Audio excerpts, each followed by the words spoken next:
Hoy vamos a hablar de una moda que se está extendiendo en redes sociales de la mano de ciertos influencers de finanzas personales. Y es que como he sido papi hace poco, pues me sale mucho contenido sobre cuál es la mejor manera de educar a tus hijos. Y en concreto, me salen unas piezas de contenido que sostienen que la mejor manera de enseñar a tus hijos desde bien pequeñitos a cómo funciona el mundo real es recompensándoles con dinero cuando realicen las tareas cotidianas del hogar. Es decir, pues cuando quiten la mesa, cuando recojan sus juguetes, cuando te ayuden a limpiar, tú en ese momento les tienes que recompensar pagándoles un cierto dinero que sería como su salario. Pero luego, cada mes o cada semana, les tienes que detraer parte de ese salario en concepto de manutención, de alquiler, de comida, y les tienes que quitar un poco de ese dinero para que desde bien chiquititos entiendan cómo funciona pues la economía capitalista. Básicamente, que tienes que trabajar para conseguir dinero y con ese dinero tienes que pagar tu supervivencia, digamos, o tus caprichitos. Y a ver, la idea es sencilla, es simplemente inculcar que si trabajas, pues tienes dinero y si no trabajas, pues no. Sinceramente, yo, y Dios me libre de criticar a absolutamente nadie de cómo educa a sus hijos, porque cualquier padre o cualquier madre va a hacer lo mejor para sus hijos, pero a mí personalmente este enfoque nunca me ha acabado de convencer, y en este vídeo os voy a dar los motivos. Pero es que, yendo más allá, la ciencia, la psicología y la neurociencia, encima dicen que puede ser incluso contraproducente. Es decir, no es que ya estos métodos de pagarles un salario a tus hijos no funcionen, sino que provocan el efecto contrario. Es decir, la gran pregunta de este capítulo de Desayuno Royal es: ¿funciona realmente el capitalismo para motivar a los niños o no?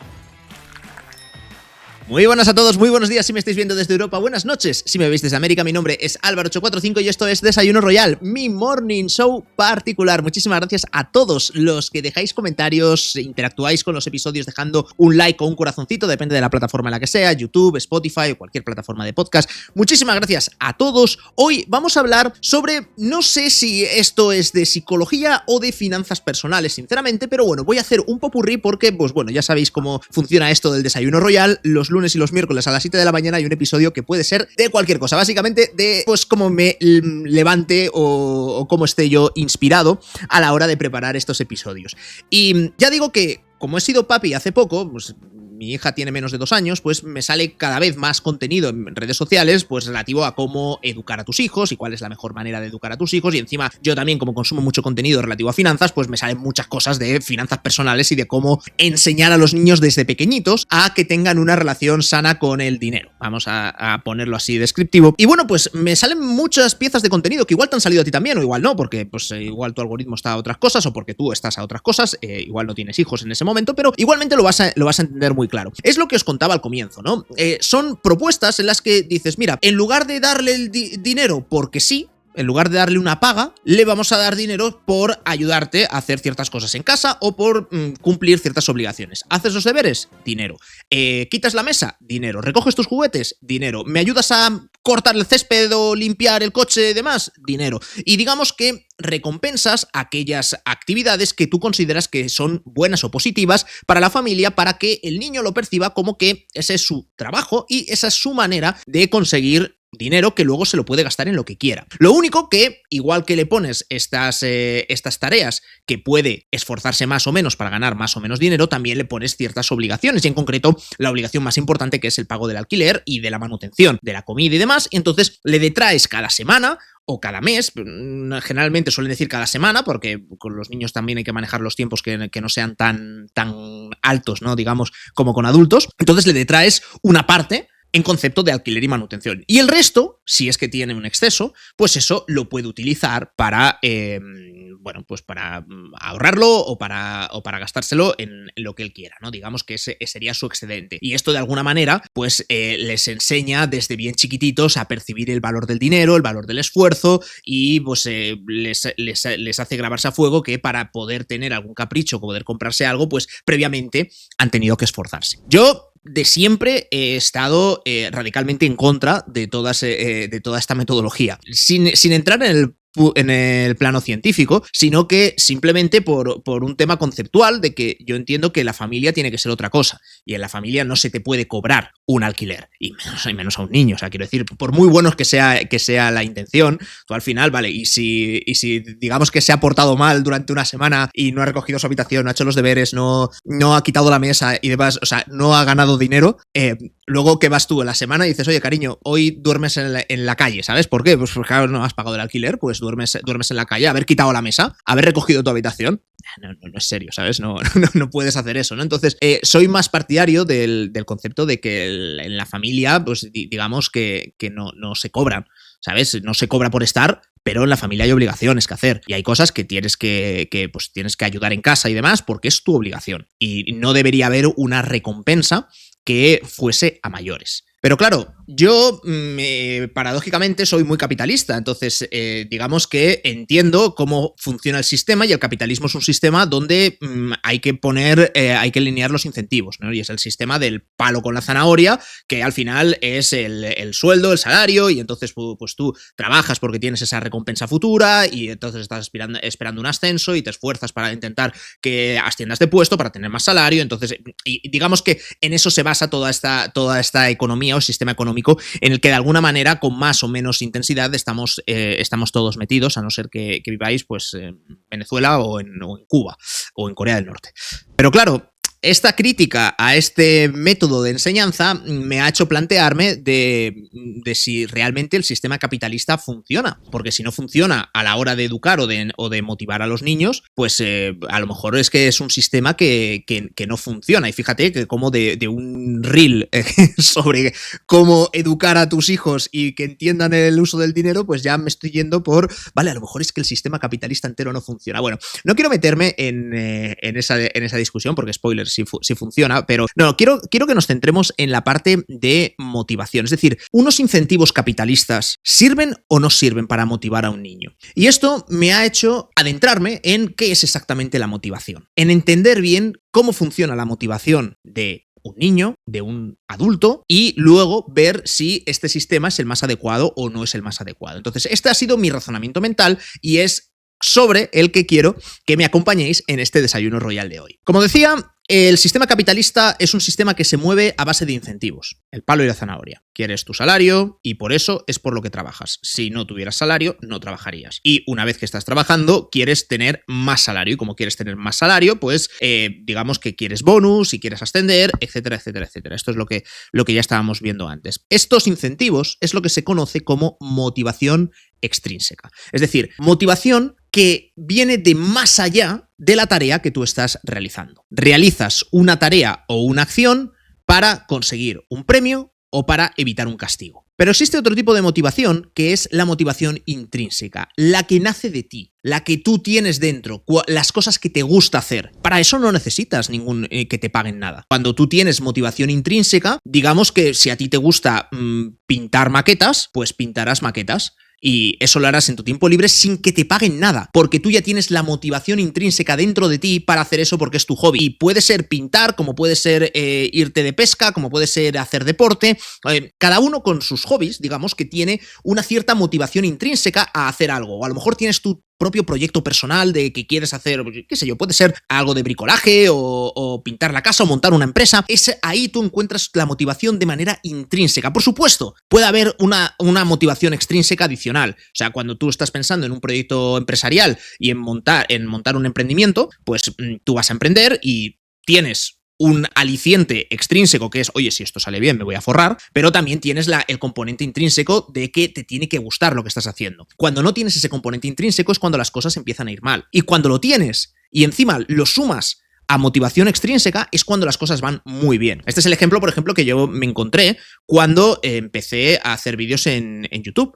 Que claro, el hacer vídeos en YouTube y el y ser youtuber, digamos, es algo que seguro que habéis visto en muchas entrevistas de otros colegas que dicen que somos muy afortunados porque hacemos un trabajo que no solo es que sea sencillo, es que a todos nos gusta hacer, porque a todos nos gusta hablar a cámara y nos gusta estar charlando, y entonces se alinea con el hecho de, joder, es una cosa que me gusta y encima gano dinero, ¿no? Pues entonces eso es lo mejor que puede ocurrir. Y de ahí vienen los consejos de intenta buscar un trabajo o una ocupación que te apasione, o que aunque no te apasione que te haga perder el culo con ello, pero que por lo menos no se te haga cuesta arriba, porque algo de motivación intrínseca vas a tener a la hora de realizar esa actividad, ¿vale? Esto se entiende, es un concepto muy sencillo, ¿vale? Motivación que viene de dentro de ti, motivación que te fuerzan otros con premios o con castigos. Bueno, pues aquí es cuando la cosa se pone interesante, porque está demostrado científicamente que cuando tú ofreces recompensas por actividades que ya de por sí eran motivadoras intrínsecamente para una persona, es decir, que ya tenía la motivación de dentro, cuando tú ofreces una recompensa, matas esa motivación interna. Y entonces la persona deja de tener la motivación interna. Para esto hicieron un experimento que se conoce como el experimento de los rotuladores con niños, y en concreto lo hizo Lepper, Gren y Nisbet, ¿vale? Fue en 1973.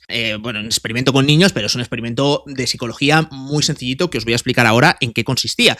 Pero creo que esta parte de entender bien cómo funciona la motivación es clave. Y nos vamos a centrar primero en los niños, porque la pregunta que estamos intentando resolver en este desayuno royal es si el capitalismo es suficiente para motivar a los niños y para poder educar a los niños. Luego ya vamos con la parte de adultos, pero claro, con los niños lo que estamos de alguna manera tratando de dilucidar es si tengo que motivarles a que recojan su habitación y a que se porten bien, pagándoles dinero, o si no tengo que pagarles dinero, porque es una cosa que debería salir de ellos directamente, el ayudar en casa. Difícilmente puede salir de ellos el ayudar en casa, pero vais a ver que esto tiene matices. Volvamos al experimento de los rotuladores, ¿vale? ¿Qué es lo que hicieron exactamente? Veréis, en un jardín de infancia, en un patio de un colegio, ¿vale? Los niños, no recuerdo qué edad tenían, pero no eran muy grandes, ¿vale? Eran niños pequeños, y pues bueno, pues en el patio pues, tenían muchas actividades que podían hacer, podían correr, podían jugar, podían ir a un mini tobogán y demás, y también había una zona con rotuladores y con cartulinas y demás para que pintaran ahí, ¿vale? Y bueno, pues tú imagínate, pues tienes ahí ese patio, pues te imaginas que los niños pues irán ahí y harán un poco de todo, ¿sabes? Cada día pues lo que les apetezca.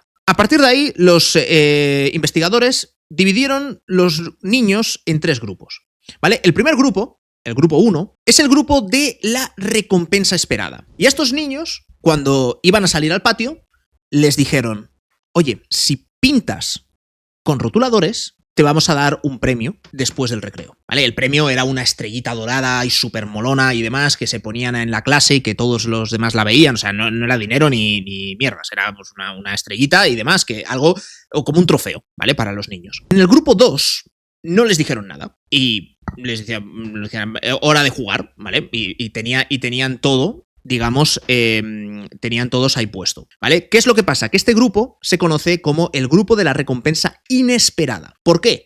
Porque después de la hora del recreo, si habían pintado y utilizado los rotuladores, les daban también la recompensa. Y les daban también la estrella, la doradita esta, para que toda la clase lo viera, etcétera, etcétera, etcétera. El grupo 3 es el grupo sin recompensas. Y a este grupo, igual que al anterior, no le decían nada, pero es que si pintaban con rotuladores no les daban premio, y si no pintaban con rotuladores tampoco. Es decir, que estos eran niños salvajes, lo mismo que estuvieran haciendo antes. Y estuvieron repitiendo este sistema con los mismos grupos durante pues, varias semanas. Y cuando acabaron estas semanas de prueba, decidieron ya no decirles nada, juntar todos los grupos, todos los niños que salgan ahí al patio, y no les decían nada a ningunos, ¿vale?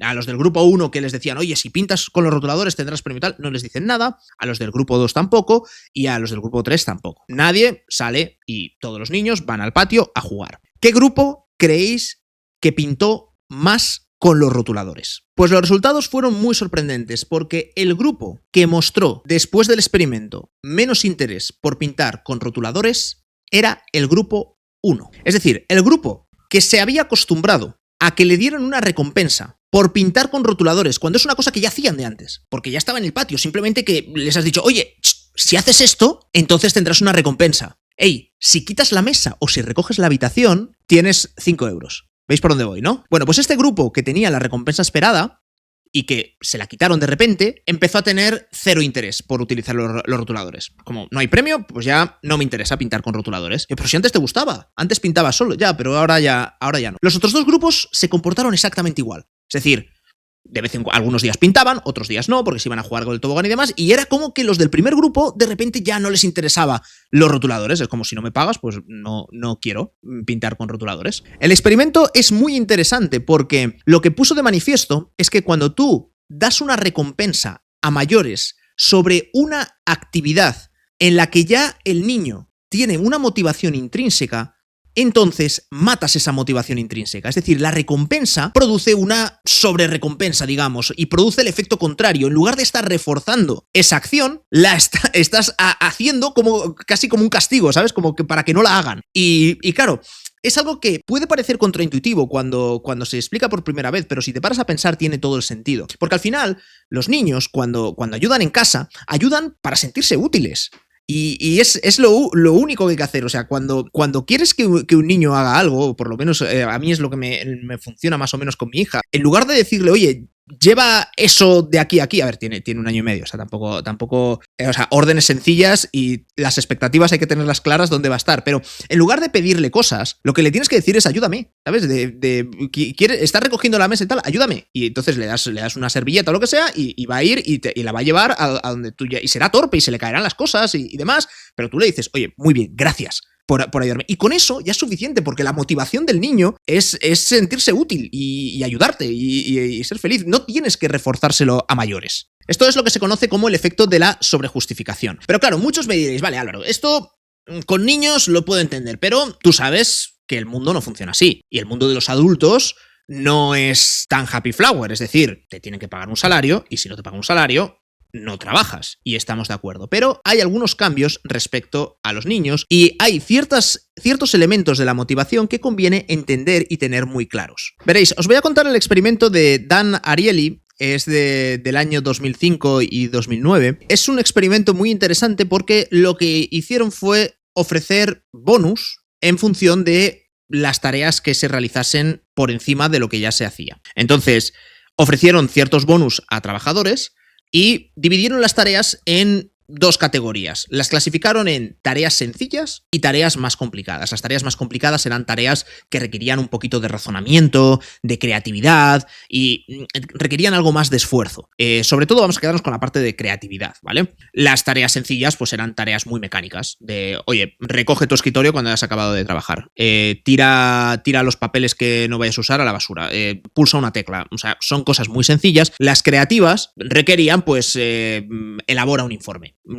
¿Sabes? O sea, eran tareas que no eran tan inmediatas o tan mecánicas. Ofrecieron un bonus por realizar estas tareas. ¿Y qué es lo que encontraron? ¿O qué es lo que descubrieron? En el primer grupo de tareas, en las tareas sencillas, el bonus aumentó el desempeño. Me está recompensando por hacer cosas sencillas y demás, voy a hacer todas las que pueda, porque quiero la máxima recompensa posible. El sistema capitalista está funcionando. Pero cuando las tareas eran creativas, el bonus no solo es que perdiese efecto, sino que es que disminuía el desempeño. Es decir, que la gente era menos creativa sabiendo que tenía un bonus que ganar en caso de que completasen adecuadamente la tarea. ¿Qué es lo que estaba pasando? Bueno, es lo que se conoce como en inglés choking under pressure, que es pues al final fallar bajo presión, básicamente. Es el bloqueo creativo que te da cuando tienes mucha presión. Y el bonus estaba ejerciendo esa presión y hacía que te bloquearas. O sea, es como que tu cerebro se estresa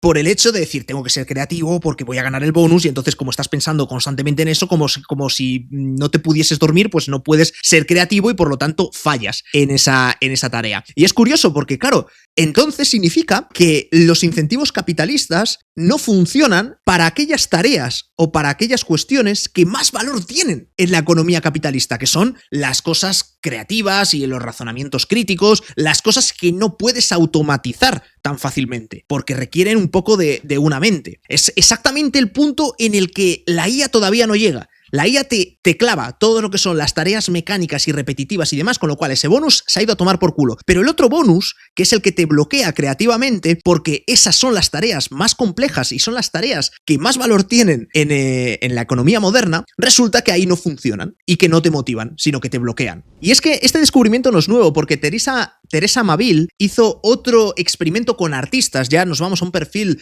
de sujetos que ya de normal son mucho más creativos, y dividió a los artistas en 2 grupos, ¿vale? Al primer grupo les dijeron que hiciesen un collage, ¿vale? Un dibujo, y que tendrían una recompensa muy grande si su collage o su dibujo era premiado por un jurado, ¿vale? Que, o sea, haz un collage. Va a haber un jurado y los mejores van a tener una recompensa, ¿vale? Les estás poniendo el incentivo de decir, vale, pues uno pensaría de, bueno, pues incentivo correcto, quieres que te hagan un collage, quieres que te lo hagan mejor, quieres incentivar que no hagan una mierda, entonces quieres que hagan algo que sea bonito y que sea bueno, vamos a poner un premio y una recompensa para los mejores, así se motivarán. O sea, es un razonamiento que cualquiera puede leer y dice, evidentemente, ¿dónde está el fallo? ¿Dónde está el problema? Bueno, esto era el primer grupo de artistas. Al segundo grupo les dijeron, haz un collage, ya está. Ni premios, ni jurado, ni historias. Haz un collage, haz un dibujo, haz una pintura, haz una obra de arte. Eliminan el componente de estrés y eliminan la recompensa por una cosa que ya les gusta, porque para ser artista tienes que tener esa motivación intrínseca de hacerlo. Bueno, ¿qué grupo lo hizo mejor? El grupo al que no le habían prometido, ni le habían dicho que había jurado, ni que había recompensa, ni que había nada. Los artistas a los que les prometieron un premio, resulta que entregaron los trabajos más inexpresivos, con menos creatividad, y fueron los otros los que hicieron un mejor trabajo. De nuevo, otra vez, estamos ante un caso en el que una recompensa por demás, una sobrerecompensa, se carga la motivación intrínseca. Y cuando quieres intentar establecer estos sistemas de motivación extrínseca, resulta que se los estás quitando a la motivación intrínseca, que es la motivación más poderosa porque es tu verdadera pasión, es de lo que nace originalmente la acción. Amabile, la propia investigadora, de hecho, lo resumió textualmente diciendo que la forma más efectiva de matar la creatividad es ofrecer una recompensa por ello. Esto, aplicado ya a la lógica capitalista, lo que nos dice es que sí, el dinero puede mover a que la gente haga algo, es decir, el dinero puede motivar a que la gente haga algo, pero no necesariamente a que ese algo lo haga bien. Y esto ya me cuadra un poquito más con lo que observas en el día a día, que la gente pues hace las cosas, pero como que no es un trabajo perfecto, como que, tío, no eres profesional, o sea, de verdad no te gusta lo que estás haciendo, pues quizás vayan por aquí los tiros. Y llegados a este punto yo os pregunto, ¿significa entonces esto que las recompensas no sirven absolutamente para nada? Y la respuesta es que no exactamente. Veréis, se han realizado luego, posteriormente, muchísimos metaanálisis. Un metaanálisis es cuando juntas pues, muchos estudios, ¿vale? Muchos análisis, los juntas en uno solo y haces el metaanálisis, ¿vale? Hay diversos metaanálisis que han tratado de arrojar un poquito más de claridad sobre cómo hay que definir estas recompensas, porque el problema no está en la recompensa en sí, sino en cómo se plantee. De algún modo, este metaanálisis nos dice que las dos motivaciones, la motivación intrínseca y la motivación extrínseca, pueden llegar a coexistir y que hay que tratar de buscar justamente ese equilibrio para que una no desplace a la otra. Y de lo que habla es que la motivación extrínseca lo que te ayuda es a mejorar la cantidad de cosas que haces. Es decir, si a ti te dan un bonus por conseguir un cliente, vas a intentar conseguir cuantos más clientes mejor. Es una motivación extrínseca que está provocando un resultado inmediato, que es voy a intentar grindearme esto y conseguir el máximo número de clientes posible. Y si tengo que engañar, contar alguna mentirijilla, bla, bla, bla, pues tirarás para adelante porque tu motivación es puramente extrínseca. Si tú tienes motivación intrínseca, entonces lo que te estás garantizando es que la calidad sea mejor, no la cantidad, la calidad. Por eso, a la hora de establecer estos bonuses y estas recompensas, es muy importante cómo las plantees. Si quieres potenciar solo la motivación extrínseca o si quieres potenciar la motivación intrínseca. Es decir, tú puedes decir, oye, te voy a dar un bonus si vendes 100 unidades de producto, o puedes decir, te voy a dar un bonus si consigues 100 clientes satisfechos. La diferencia es sutil y puede que implique lo mismo en términos monetarios para la empresa, pero es muy distinto cómo afecta en la motivación personal del director de ventas que va a asumir ese bonus o va a interpretar ese bonus de una manera u de otra. Llegados a este punto, si sois verdaderos seguidores de Desayuno Royal y os habéis visto los capítulos anteriores, recordaréis uno que era la carrera de la rata, donde os contaba el experimento de Skinner. Si no lo habéis visto, os lo recomiendo porque liga muy bien y encaja muy bien con la siguiente pregunta que os voy a hacer, que es, ¿qué ocurre cuando las recompensas rompen completamente las reglas del juego social? Vamos a hablar de economía conductual y, en concreto, lo que os quiero enseñar son algunos experimentos que, sobre la base de los anteriores, se muestran todavía más reveladores a la pregunta de si el capitalismo es suficiente para motivar a los niños, que recordad que es de eso de lo que estábamos hablando. Veréis, os voy a contar diferentes experimentos. Hay un experimento que titularon A Fine is a Price. y tuvo lugar en Israel, ¿vale? En Israel, en las guarderías, se dieron cuenta que había muchos padres que llevaban tarde a sus hijos, ¿vale? Al colegio, guardería, etcétera, llegaban tarde. Y claro, desde la dirección de los centros educativos les pareció una completa falta de respeto hacia los compañeros y hacia los profesores. Y estoy de acuerdo, hay que estar a la hora a la que hay que estar, no hay que llegar tarde. Pero los padres constantemente, pues un día unos, otros día otros, eran constantes las faltas de puntualidad. Así que se les ocurrió realizar un experimento. A partir de ahora, niño que llegue tarde, multa al padre. Tan sencillo como eso. ¿Dejas tarde a tu hijo? Multa. Multa económica. ¿Qué pensáis que ocurrió? ¿Los niños fueron más puntuales o más tardones? La realidad es que no fueron más puntuales. Tampoco está muy claro que fuesen mucho más tardones, o sea, no pasó nada. Y de hecho, si hay alguna tendencia es que tendieron a ser más tardones. ¿Por qué? Porque cambiaron las reglas del juego. El juego social, las reglas sociales cambiaron completamente con este nuevo sistema de incentivos que habían puesto. En este caso, una motivación con base a un castigo, ¿no? Que era una multa. ¿Por qué?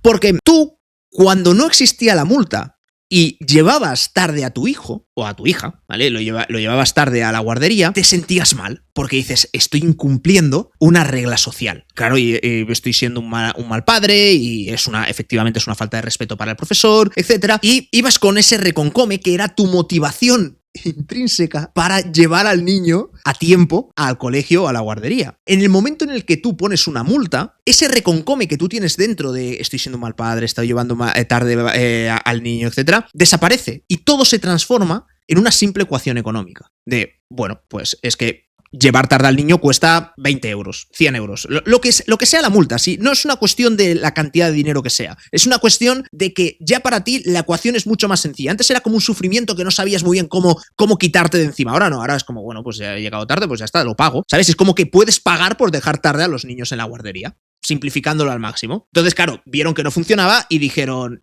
quitamos la multa porque no está sirviendo de nada. Y tampoco pasó ya nada, porque ya habían roto completamente esta regla social. Ya daba igual ser puntual o no ser puntual, porque primero no había dinero, luego había multa y luego quitas la multa. Estaba completamente roto. Te lo habías cargado. Hicieron también un experimento muy similar en Suecia, donde un hospital quería incentivar que la gente donase sangre, ¿vale? Y necesitaban aumentar las reservas de sangre y se les ocurrió la idea de pagar. Es decir, oye, donar sangre normalmente es gratis, ¿sabes? O sea, te dan un bollito o algo porque te sacan mucha sangre, pero es una cosa que, de hecho, animo a todos a que hagáis. Se puede hacer en cualquier hospital, generalmente, vamos, no sé, pero generalmente en cualquier hospital dices, oye, quiero donar sangre y tienen algún centro, alguna zona habilitada para poder extraerte sangre, ¿vale? Si es que eres donante compatible, etcétera. Bueno, querían aumentar estas donaciones. Estas donaciones no se hacen por dinero y la gente que las hace no las hace por dinero. Yo he donado sangre muchas veces y no quiero dinero. O sea, donas sangre porque esa sangre que a ti te sacan puede salvar la vida a una persona. Y no hay más justificación que eso. O sea, me vas a decir que eso no es suficiente motivo para donar sangre y sin embargo que te vayan a dar 5 euros ya es como la hostia. Toma, llévate toda la sangre que puedas. ¿Qué es lo que ocurrió? Que no solo es que no funcionase para hacer que la gente donase más sangre, sino que donaban menos sangre. Que gente que donaba por esa sensación de ayudar a otro, no querían que les pagasen. Ni 5 euros ni 10 euros, no querían que les pagasen. Entonces dejaron de donar y al final rompieron otra regla social. Y lo que era algo que venía de motivación intrínseca completamente, se lo cargaron por simplemente establecer esta recompensa económica. En una línea muy similar, otro experimento se titula Pay Enough or Don't Pay at All, que básicamente significa paga suficiente, no pagues nada. Este experimento lo que hizo 3 grupos y les encargó a los 3 grupos que realizasen una tarea sencilla, monótona y aburridísima. Al primer grupo les dijo, te vamos a pagar y te vamos a pagar bien. Bueno, lo que corresponda, ¿vale? Pues el salario de mercado, digamos, para hacer esa tarea, que como digo, es muy repetitiva y es muy monótona y digamos que no es una cosa que harías por voluntad propia. Al segundo grupo le dijeron, oye, haz esto, la misma tarea, y te vamos a pagar una limosna. O sea, si a los que les estaban pagando bien les pagaban a 10 euros la hora, pues a este les pagaban a 0,50 la hora. ¿Vale? Muy poquito, o a 1 euro la hora. Y al tercer grupo le dijeron, haz esto, y no te vamos a pagar nada. O sea, necesitamos que hagas esto. ¿Cuál fue el resultado? Pues que el grupo que rindió peor fue el grupo al que le pagaron muy poco. Rindió peor incluso que a los que no les pagaron absolutamente nada. ¿Por qué? Porque tú inconscientemente estás percibiendo que me están pagando poquísimo, o sea, se están riendo en mi cara. Al que le dijeron que no le iban a pagar, tenía todo muy claro. Es como, vale, pues no me van a pagar, hay que hacer esto, pues ya está, pues lo mismo que el niño, hay que quitar la mesa y hay que recoger la habitación. Cuando te quedas en ese término y demás, pues es justamente contraproducente y rindes peor. Esto, por cierto, se puede aplicar con muchos salarios y con muchas posiciones de trabajos que bueno, esto ya es funcionamientos empresariales de cómo funciona cada empresa. Pero es curioso y revelador que gente a la que no le pagas nada resulta que rinde mejor que gente a la que le pagas muy poquito. Bueno, de nuevo, seguimos tirando de esa motivación intrínseca. Y os decía antes del experimento de Skinner y de las ratas, porque, bueno, recordáis, ¿no? Que en este experimento, pues metían a unas ratas en una caja y tenían una palanca, y entonces cuando pulsaban, uno de los experimentos, vamos, cuando pulsaban la palanca, pues recibían una recompensa, recibían comida a la rata, y entonces la rata aprendió que pulsaba la palanca y tenía comida, y esto era maravilloso, ¿vale? Y bueno, pues con eso vivían. Decía, tengo hambre, pulso la palanca, tengo comida, y fin. ¿Qué es lo que pasa? Que todo esto que estamos hablando sobre establecer recompensas y sobre cómo intentar afectar en la motivación con esas recompensas, está muy ligado con la dopamina, ¿vale? La dopamina es ese neurotransmisor que nos hace sentirnos bien,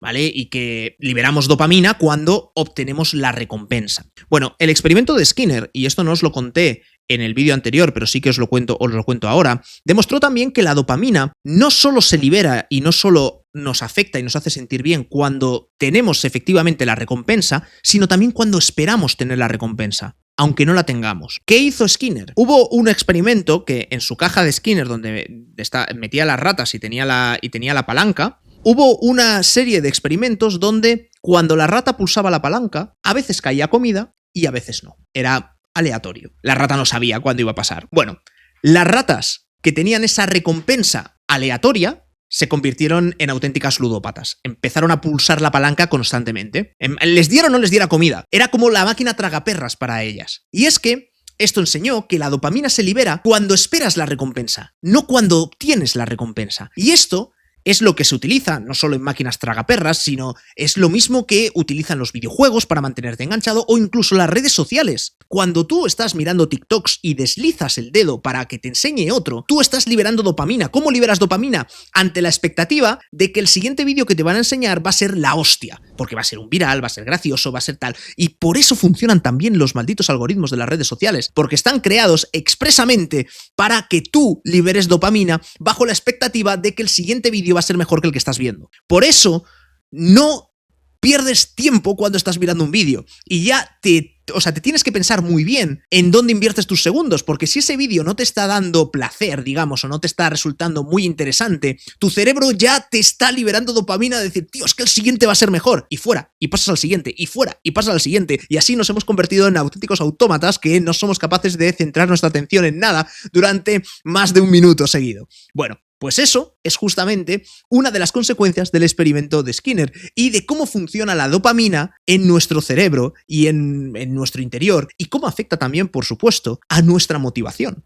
Y sabiendo todo esto que os acabo de explicar ahora, volvemos al ejemplo de los niños y de estos influencers de finanzas que sostienen que hay que pagar a los niños cuando realizan actividades de la casa que tienen que hacer para luego cobrarles alquiler, etcétera, etcétera, etcétera. Volvemos a ese caso. Es que no solo es que el sistema no funcione, sino que ese sistema es posible que sea el más torpe de todos, porque lo que tú tendrías que hacer es intentar diseñar un sistema que haga que en los niños se genere esa dopamina por hacer lo que tienen que hacer, su obligación, que es mantener su cuarto ordenado, hacer los deberes, quitar la mesa, ayudar en casa, etc. Tienes que generar esa dopamina. ¿Y cómo lo puedes hacer? En lugar de eliminando la incertidumbre, en lugar de prometiéndoles una recompensa cada vez que ya hemos visto que esa motivación extrínseca se carga a la motivación intrínseca que tenía el niño de sentirse útil, lo que tienes que hacer es meterle la dosis de incertidumbre, meterle la ludopatía, darle un premio aleatorio, de en plan de, esta semana has hecho muy bien tus deberes, toma, te he comprado esto. O sea, ¿por qué les vas a dar siempre sí o sí por hacer su obligación el este? Pero si lo haces aleatorio, los conviertes en la rata que estarán pulsando constantemente la palanca porque no van a saber en qué momento van a tener recompensa y en qué momento no. Y a ver, esto suena así un poco raro, ¿sabes?